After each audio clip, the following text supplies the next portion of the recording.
Hey everyone, I want to tell a little story. So, a few years ago, I'm riding on a public bus in New Jersey, and this old lady kind of gets on the bus, sort of sneaks past the bus driver, doesn't pay. I'm not sure if she actually was trying to sneak on or if she was just an absent-minded old lady. But anyway, she sits on the near the front of the bus actually, so the bus driver, even though he's driving, he can still talk to her. So he goes, excuse me, ma'am, you didn't pay. She doesn't say anything. Excuse me, ma'am, I'm not talking to myself here. She turns and gets offended and goes, oh, can't you see when a person's under a lot of stress? I don't care. Oh, well, you're being very insensitive. Oh, well, maybe I'm being insensitive. Heck, I'm an asshole, but, you haven't paid. Oh, well, you can't talk to a customer that way. You're not a customer. And this went on for a while till eventually he kicked her off. Now, what's great about that story is I've told it to different people, and everyone always agrees that the old lady was in the wrong. Basically, yeah, maybe the bus driver was being a jerk, maybe he was being more of an asshole than he needed to be, but ultimately, you know, the woman was breaking the law. She was stealing. Um, and it's interesting, as I said, I don't know if she really was trying to, sneak on, or maybe she was just absent-minded. Either way, she was using this defense tactic of, I'm offended.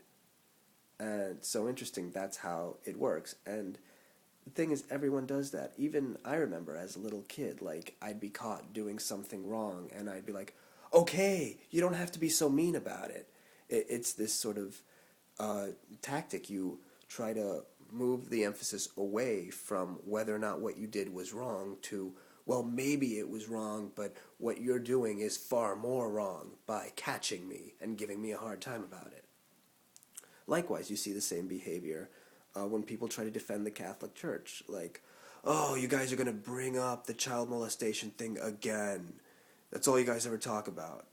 Well, yeah, because it's bad, and because you got caught.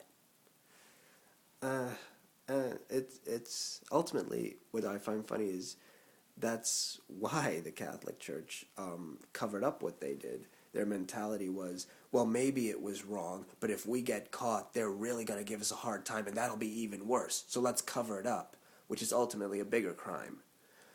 Um, so ultimately, this is why the words I'm offended are meaningless. They really are. Whenever someone says I'm offended, it's an excuse to not have to deal with the criticism you're giving them. I already told the story of, one Easter I brought up how can we call Muslims fundamentalist for, believing 72 virgins and blowing up buildings, yet here we are praying for the resurrection of someone who sacrificed himself to himself. Someone said, that's offensive. I said, okay, it's offensive, but you haven't answered the question, and she never did. Um, so, yeah, you can't offend people. So take me, for instance. People ask, well, do you ever get offended? The things that offend me, like racism, homophobia, endorsement of slavery, are things that are kind of common sense that they're offensive. I don't even need to say I'm offended. I just say the Bible endorses slavery, and it's kind of self-evident why that's bad. I don't need to play the I'm hurt card. And all of this leads into the topic I'm going to talk about in my next video, which is how people personalize religion, and that's where all this thing about being offended comes from. But I want to make it clear that, I things offend me like everyone else, but I don't say I'm offended and use that as a card. And you can't offend a religion. Anyone who says I'm offended is hiding something.